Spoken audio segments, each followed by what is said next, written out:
Right, question Facebook fam. Going from my stock exhaust to an AWE SwitchPath, and the adapter, which I have used in the past and was horrible to get off when I sold my last SwitchPath.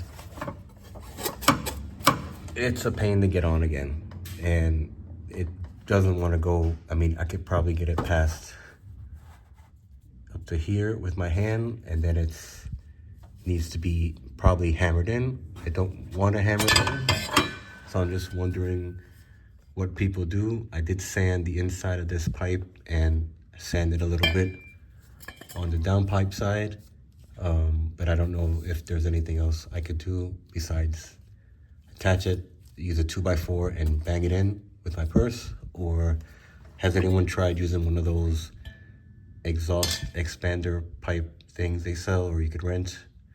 That I don't think is supposed to work on stainless steel, but I'm just wondering, because I don't want to hammer it on, have an issue. I need to get all the way to where this is. And just looking for advice, anyone with these wonderful slip fit exhausts that I was told suck, which I believe. Ouch. Fitment looks to be on point, as I could tell.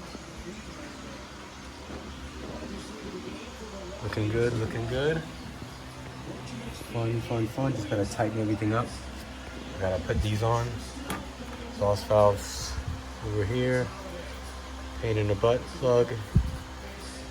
So just gotta, I think the hardest part is actually gonna be lining up these tips to make sure that they're perfectly aligned. But almost there, boys.